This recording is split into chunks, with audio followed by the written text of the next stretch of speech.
Welcome to the Drift and Ramble podcast. I'm Steve Blizin.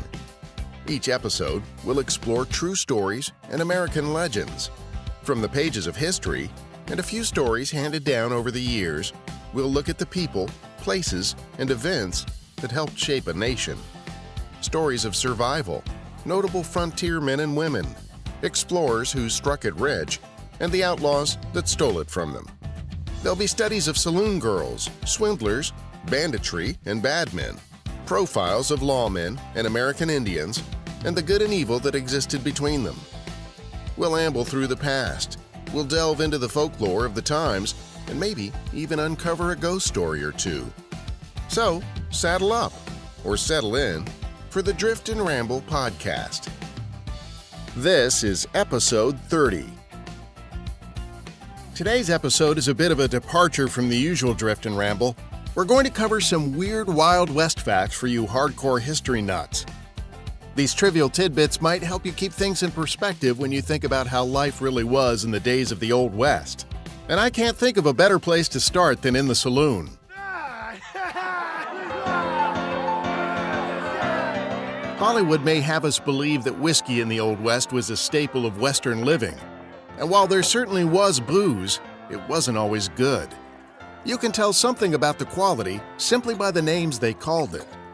Hey, barkeep, pour me a shot of that Tanglefoot. Bartender, pour me some more of that tarantula juice. Fella, you got any of that coffin varnish back there?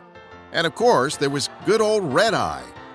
Firewater was the most common term used to describe whiskey, and it stemmed from early whiskey traders who sold whiskey to Native Americans. They would light their hooch on fire to demonstrate its purity, or flammability. But obviously, taste was never a primary concern. Whiskey was hard to come by in the West, so saloon owners often made their own or took to stretching out their supplies with all kinds of terrible substances. Things like turpentine, gunpowder, ammonia, chewing tobacco, and cayenne. Rotgut whiskey was usually about 100 proof, or 50% alcohol, pretty close to what we generally serve today. A shot of whiskey got its name from its cost. It cost about the same amount of money as a bullet, and often bullets were traded for whiskey. But a shot of whiskey wasn't the only thing you could find to drink in a saloon. There were mixed drinks, too. If you like a little peyote with your tequila, you could order up a glass of cactus wine. And if being drunk while you hallucinate isn't your idea of fun, you could always opt for a mule skinner, which was whiskey and blackberry liqueur. And if you're thinking these mixed drinks don't sound all that ladylike, there's a reason. Ladies were not always welcome in saloons. In fact, most would only serve women who came to the back door. Contrary to popular belief, beer was widely available in those days, but finding a cold one was a bit of a challenge. In fact, cold beer was such a rarity that men like Judge Roy Bean used to put a piece of glass in the beer he served, hoping to fool an unsuspecting public. Of course, fate stepped in one day, and Bean's piece of glass broke, leaving him with nothing but a sign promising ice-cold beer. Saloons were the social mecca of the Western landscape. They were often defined by the men who ran them and the crowds they catered to. There were Irish saloons where men would stand and drink, and women were served at the back door. German saloons where the lights were bright, families were welcome, and you could get a full meal, and other ethnic-themed saloons, each adding their own particular culture to the mix. But if you think that every saloon was a big, wooden, two-story affair with swinging doors and an upstairs frequented by shady ladies, you'd be wrong. Hollywood wants us to believe that every saloon had swinging doors, but the fact is, most were pretty simple, and some were simply tents. In the fast-paced race of Western migration, many tiny towns and watering holes simply sprung up overnight. Sometimes a tent was all it took to make the townsfolk stop for a drink. Sometimes they weren't even that fancy. Selling drinks out of a lean-to, wagon, or shady spot is all it took for some. And saloons were multi-purpose buildings, often becoming a place to conduct business of all kinds, above and below board. Take, for example, the famous courtroom of Judge Roy Bean. His saloon, courtroom, was actually a saloon when it wasn't in session. And when the good judge decided a case, it was often a requirement that the jury, defendant, prosecution, and witnesses all purchase drinks. And in court, just like in gambling, the house always wins. Gambling in barrooms was common, and the most popular game was called Faro and played with cards. Three-card Monte was a popular game, and so were games using dice. But saloons were still a new kind of business in the Old West, and many proprietors tried every conceivable notion to try and win new customers. Some saloons had shooting galleries, and others served free food. There were stages where entertainers could perform, and that ubiquitous piano player could hammer away at the keys. Saloons became big business, and many of the West's wildest stories came from the back rooms and barrooms of these legendary places. There was the Long Branch Saloon in Dodge City, where Frank Loving killed Levi Richardson. There was the Birdcage Theater in Tombstone, Arizona, where the business was open 7 days a week, 24 hours a day, for 8 years running, from 1881 to 1889. The place was so well known for its special brand of debauchery, the New York Times once wrote, "The Birdcage Theater is the wildest, wickedest night spot between Basin Street and the Barbary Coast." Over 120 bullet holes were found throughout the building. Bullets and booze weren't the only ways to make history.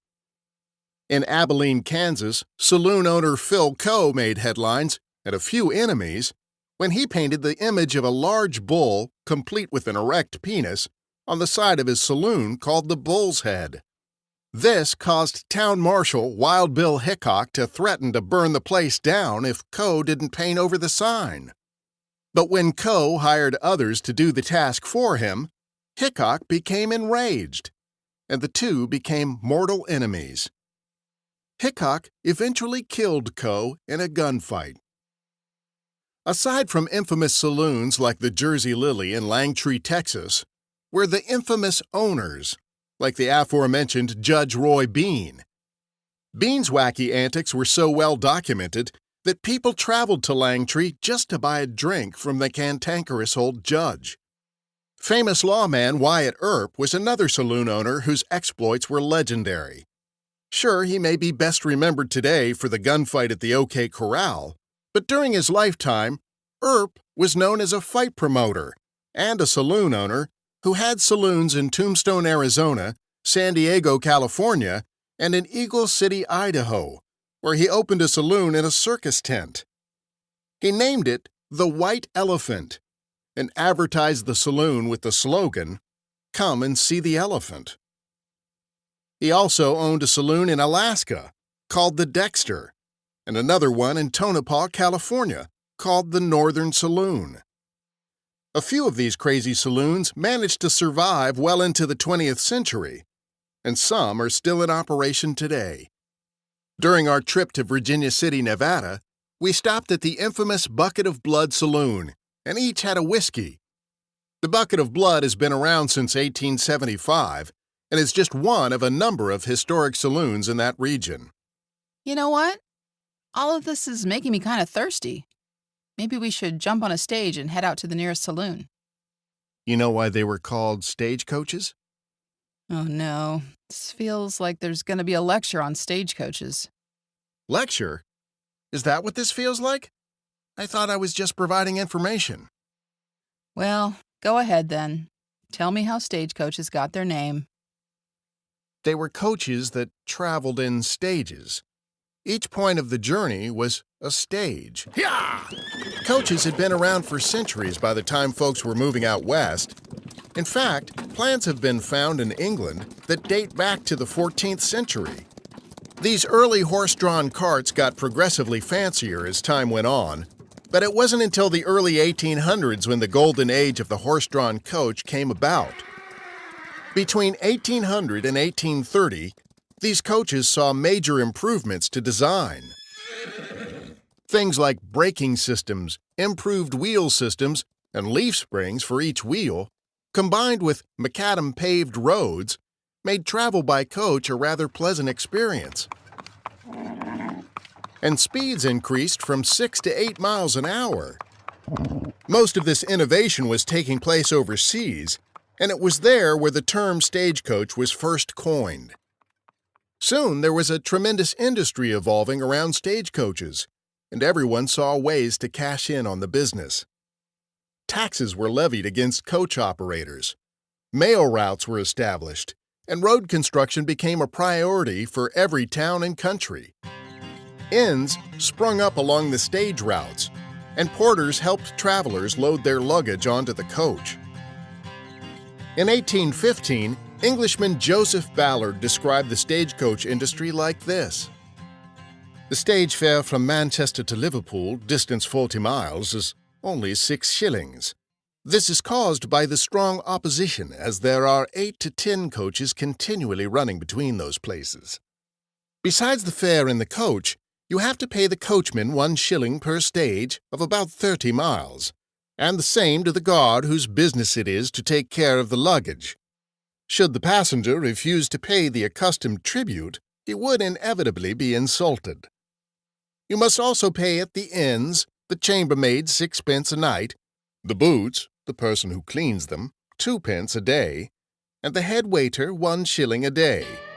The porter who takes your portmanteau upstairs moves his hat with, "Pray remember the porter, sir."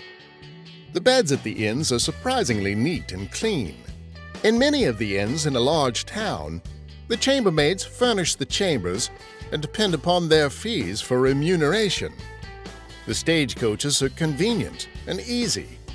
No baggage is permitted to be taken inside, it being stored away in the boot places before and behind the carriage for that purpose. Here, it rides perfectly safe, not being liable to be robbed, as they ride upon the same springs that the passengers do. A person can always calculate upon being at the place he takes the coach for, barring accidents, at a certain time, as the coachman is allowed a given time to go to his stage. The guard always has a chronometer with him, locked up so that he cannot move the hands, as a guide with regard to the time.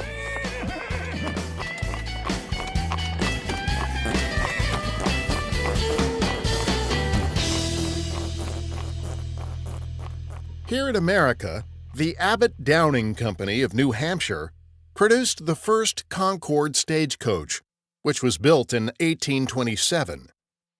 These custom-made coaches became the pinnacle of luxury at the time. They were tall and wide, and weighed in at 2,500 pounds. Each coach was carefully crafted and individually numbered, and the large wheels and spokes helped it traverse often rutted and muddy roads in frontier America. But what made this particular coach so popular was its incredibly smooth suspension, which was made from leather strips called thorough braces. These 2 leather straps held the coach bodies up and provided a far less jarring motion than coaches made with steel springs. A Concord stagecoach cost about $1,000 to $1,500 apiece, and were offered in 6, 9, or 12-passenger models.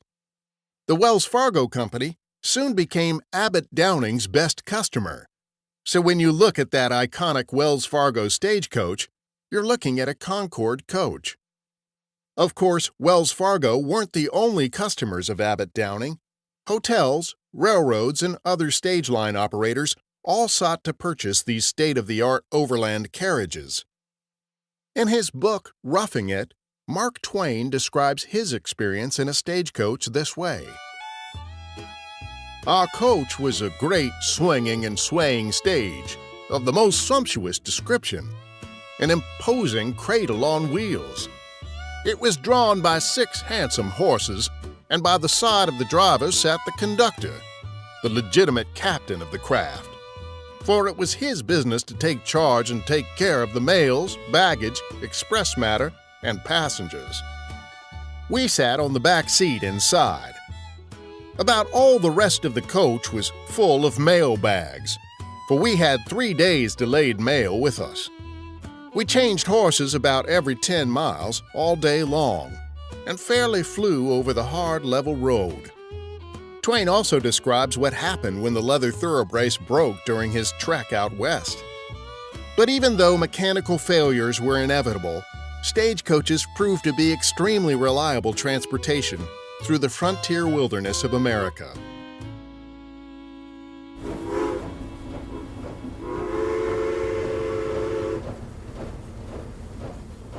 Even as the railroads began to stretch across the plains, stagecoaches remained a staple for travelers to and from these railway whistle stops. Stagecoaches carried travelers, freight, food, and gold, and they were the first mail carriers, too. While the Pony Express is often credited as the first mail service that was started back in 1860, John Butterfield's Overland Express had already been carrying mail for 2 years, since 1858. Mail contracts were highly lucrative ventures, and there were a number of companies involved in carrying the mail before and after the Pony Express got involved. One of the founding members of the Pony Express was a man by the name of Alexander Majors. He was a religious man and believed that only by the help of God could he and his riders overcome any difficulties. Every Pony Express rider was given a special edition Bible and required to recite this oath, after which they were also required to sign. I, John Bell, do hereby swear before the great and living God that during my engagement and while I am an employee of Russell, Majors, and Waddell, I will, under no circumstances, use profane language, that I will drink no intoxicating liquors, that I will not quarrel or fight with any other employee of the firm, and that in every aspect I will conduct myself honestly and be faithful to my duties, and so direct all of my acts to win the confidence of my employees, so help me God. Stagecoach lines had swing stations all over the country.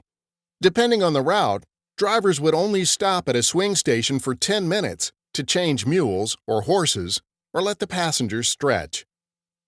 These men kept tight schedules, and little was left to chance. There was also a lot of language pertaining to stagecoaches that seems kind of funny today. For instance, you could stop and get a Johnny cake at some stations, which is simply cornbread. You could put your baggage in the boot, and the driver sat in the box. Passengers could sit next to the driver if they chose to, and the people inside the coach would call the ones outside hangers-on. The driver could be called driver, whip, brother whip, Jehu, a biblical character who was known to drive fast and furiously, a reinsman, and a Charlie. There were Concords and Celerity wagons. The latter were used to cover more rugged terrain. They were also called mud wagons. A division agent was the man in charge of 250 miles of the overland route. He would purchase horses, mules, and equipment to maintain the road and the stage for his division. A road agent was the name for bandits who robbed the stagecoaches. In this deleted scene from our Black Bart story... Wait, we have deleted scenes? Yeah, well, we're fancy like that. Listen to voice actors M.J. Cogburn and Pete Lutz portray an old man and his daughter about to ride the stagecoach from Sonora to Copperopolis, California. In this deleted scene, Miss Campbell reads the rules for riding a stagecoach to her father. Daddy, why are you staring at that old sign? You know you can't read. You want me to tell you what them words are? Yes, that would be mighty nice. It's rules for riding on the Wells Fargo stagecoach. Huh? How's that? Fools are riding the stagecoach? No, Daddy, it's the rules. Things you can't do on a stagecoach. Want to know what they are? Yes, ma'am, but I ain't setting foot on that dang blasted stagecoach. Yes, Daddy, I know. I'm the one who's leaving town, remember? You sure you're going to be all right while I'm gone? I'm all right. What are them damn rules Daddy! anyway? Mind the children. Lord have mercy. All right, Daddy. Rule number 1 says, abstinence from liquor is requested, but if you must drink, share the bottle. To do otherwise makes you appear selfish and unneighborly. Rule number 2 says, if ladies are present, gentlemen are urged to forego smoking cigars and pipes, as the odor of some is repugnant to the gentle sex. Chewing tobacco is permitted, but spit with the wind, not against it.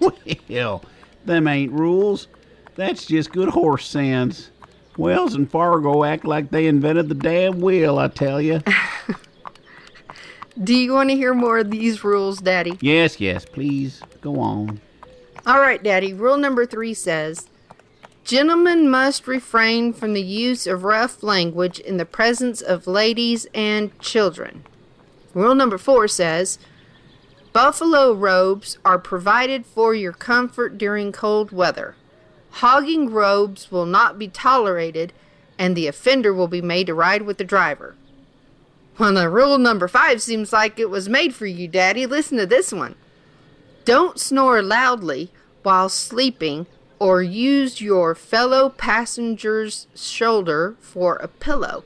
He or she may not understand, and friction may result. I figure they had you in mind when they made that rule. Now, you stop that, Missy. No daughter of mine is going to backtalk their father. Oh, now, ain't nobody back-talking you, Daddy. You taught me to always tell the truth, and that's exactly what I'm doing. These here rules just have me tickled. Here's another one. Firearms may be kept on your person for use in emergencies.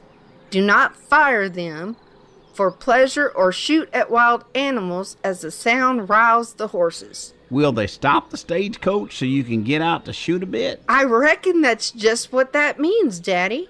Look here at the next one. In the event of runaway horses, remain calm. Leaping from the coach in panic will leave you injured, at the mercy of the elements, hostile Indians, and hungry coyotes. Indians and coyotes? Whew. I told you not to go on this dang trip. You might get robbed, killed, or ate by wild animals. Hush, Daddy. You better hush your mouth. You can't even say that around a stagecoach. Say what? I just don't want no harm to come to you. I know, Daddy, but rule number 8 says, forbidden topics of discussion are stagecoach robberies and Indian uprisings. If them Wells Fargo people hear us talking, they might not let me get on that stage. Oh, my word. I sure hope you have a pistol in that purse of yours. Look at this one, Daddy. It's the very last rule. It says, gents guilty of unchivalrous behavior toward lady passengers will be put off the stage. It's a long walk back. A word to the wise is sufficient. I think I like that rule best of all. You be careful now, daughter. Don't take no chances with your life. Oh, Daddy, don't you worry. I'll write you as soon as I get to Copperopolis. Now you take care of Mama while I'm gone. Bye, Daddy. Love you. I love you, child. You mind your whereabouts. It was during that fateful stagecoach ride that the fictional Mrs. Campbell was approached by the actual outlaw Black Bart, who only robbed Wells Fargo stagecoaches. Black Bart never took a dime from the passengers, though, and he wasn't the first to rob a stagecoach. That credit may belong to Tom Bell, a physician turned outlaw who many believe was the first bandit to rob a stagecoach. Soon, stagecoach robberies were so commonplace that companies like Wells Fargo reacted by ensuring an armed guard rode alongside the driver. These fellas were often outfitted with a shotgun, and it was here the phrase riding shotgun was first coined. Today, that's something I simply yell when Cheryl and I are about to go grocery shopping. Oh, come on, Steve. Everyone knows you never go grocery shopping with me. I do if I know they have free samples. That's true. That reminds me, we need to make a trip over to Costco. Yee-haw! When do we leave? Don't you have a podcast to finish first? Oh, yeah. I guess I got excited thinking about all those free samples. Hey, you know what time of year it is? Why, did I forget our anniversary again? Yes, but you could make up for it by taking me out for my birthday. Wait, it's not October already, is it? Oh, wait, I guess it is. Well, how about a stagecoach-related ghost story? For my birthday? No, I mean now, for this podcast. Okay, shoot. Don't say shoot! There's enough gun violence in the story. Well, don't spoil it for me. I still want to get a bang out of it. Oh, I see what you did there. Well, there is this stagecoach station in San Diego called Vallecito, where stages began to come through quite regularly. And to get to the station, you had to first go through this thing called Carrizo Wash. Once, when the stage was approaching the wash on its way to Vallecito, 4 bandits stepped out on the road with their guns drawn and robbed the stagecoach. They stole the strongbox with $65,000 inside. As the bandits rode off with the loot, the driver got off a shot, and he thought he had hit one of the bad men. He slowly approached where he thought the man fell, and there were 2 dead bodies in the road. The driver figured that one of the bandits must have shot their own man, hoping to split the loot 2 ways instead of 4. The 2 remaining bandits buried their loot and then rode off towards the Vallecito station.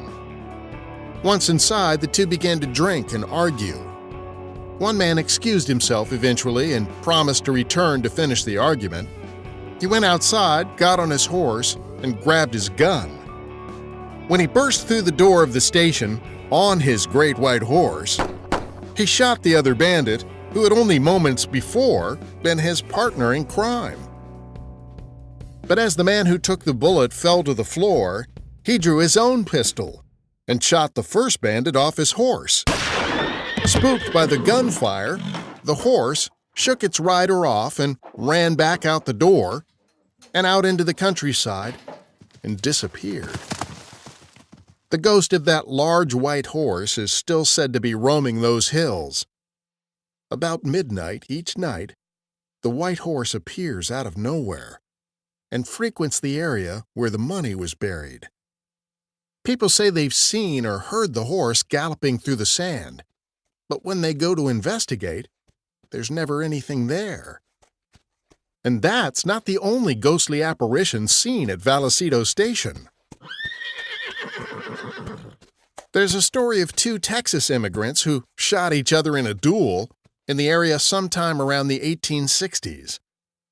And the 2 men continued to do battle on certain moonless nights. And still another story involves a phantom stagecoach that was robbed near the same time. In that story, the driver and his guard were taking a shipment of gold coins from Texas to California. But the guard took ill near Yuma, Arizona, and had to stay behind. The lone driver rode into the desert, and somewhere between the Fish and Coyote Mountains and the Carrizo Wash, the stagecoach was overtaken by bandits, and the driver was killed. The bandits took the gold and left the driver for dead on the stagecoach. And then it proceeded on its own to Vallecito Station, where it arrived with a dead man at the reins. Sometimes that phantom stagecoach is seen silhouetted against a moonlit sky as it meanders through all eternity in a dimension we cannot know.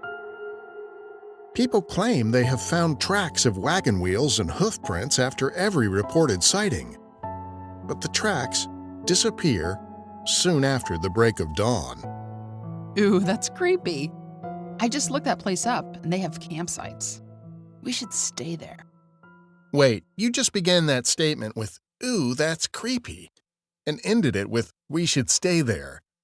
Remember what happened when we went to those graveyards on our last adventure? Hey, it looks like there's tent camping by the cemetery. No thanks. Well, I suppose we should mosey on to our next topic, which is supposed to be about 6 guns, but now I'm kind of creeped out by all that spooky talk. What spooky talk? You did all the talking. Exactly. No, I meant cemetery camping and ghostly stagecoaches. I'm not sure I want that kind of carrying on at my campsite. Well, if they don't have flush toilets, you can forget about camping there. Besides, it's in the middle of the desert. Well, it might be in the middle of dessert because that's what my script says. Spell check is overrated. So you have written down here to say something about six guns. What was it about the six guns you wanted to say? I can't remember. I'm sure it was something weird. Weird six-gun facts? It sounds fascinating. I'm sure it isn't, for you. But one thing that always struck me as weird is the story of Samuel Colt. Oh? How so? Well, Colt became one of the wealthiest men in America, but it wasn't until his first company went bust. I mean, the man invented this revolutionary new revolver design when he was barely 16, and then it took him 3 years to earn enough money to develop the concept. Then he develops a line of rifles that doesn't catch on, but he banks on selling these patented rifles to the government and fails to get the contract. Pretty soon he goes broke. Colt has to sell off all his manufacturing equipment and is left deeply in debt. Bing, bang, boom, he's like a flash in the pan, right? But it's not quite over just yet. While Colt goes back to work as a wage slave again, some Texas Rangers get hold of his early pistols, and they're crazy about them. This guy named Samuel Walker writes to Samuel Colt and convinces him to develop a custom pistol they call the Colt Walker 44. These Colt Walker pistols help put Colt back in business again. And because he wisely patented or trademarked nearly everything he did, including his own signature, Colt held all the cards in winning the West. He basically kept his competition from developing technology because of his patents. But the strange thing is that even with the success of the first Colt Walker 44s, it was nothing compared to the overwhelming success that would come from the Colt 45 Peacemaker. Colt died 10 years before the first of these legendary pistols would ever come off the assembly line. So the man that made the handgun famous never held the famous six-gun in his hand. Weird, huh? Fascinating, like I said. Okay, how about this? Walker and the Texas Rangers ordered up 1,000 of these pistols, and when that order was filled, they ordered up 1,000 more. Then, Colt started making these Dragoon pistols in .44 caliber, and in 1871 or 72, a shipment of 24 of these pistols was being packed by a mule team through the Superstition Mountains from Camp Pinal on their way to Fort McDowell. The men were attacked by Apaches, however, and after a fierce battle, only 2 surviving servicemen were left. The men hid the pistols in a cave so the Apaches would not find them. And based on their serial numbers, these pistols have never been recovered. What's cool about this story is that these pistols would have been in factory-fresh condition, packed in heavy grease, as was the custom in those days. And they could have survived all these years without much degradation. They could be worth a lot of money if they were discovered in any condition. But if they're still factory fresh, collectors might pay top dollar for these highly historical weapons.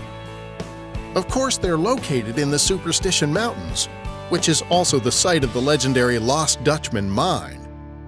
Now here's the cool part.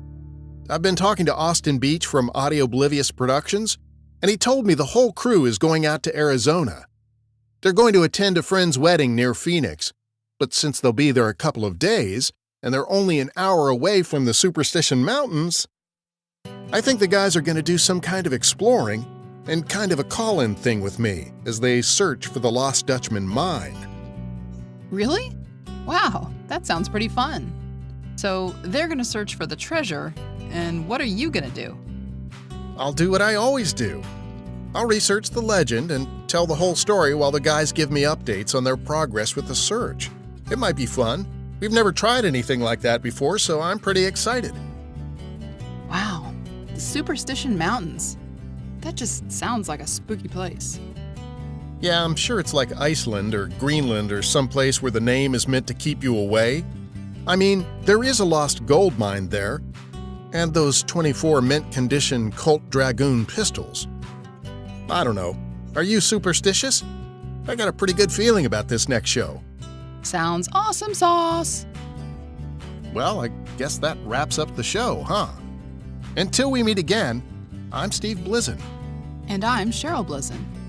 See you on the next Drift and Ramble podcast. From the Superstition Mountains. So exciting!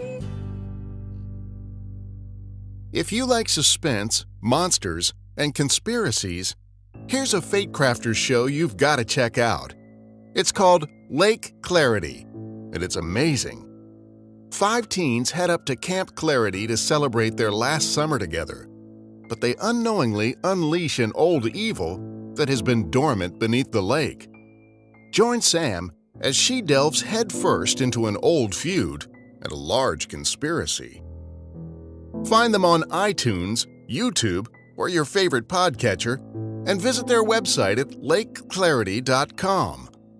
Tweet with them at Lake Clarity, and make them your BFFs on Facebook at facebook.com/LakeClarity. FateCrafters.net is a wellspring of quality audio drama, so head over there and check out the full lineup of shows, as well as news about new shows you should be listening to. That's FateCrafters.net.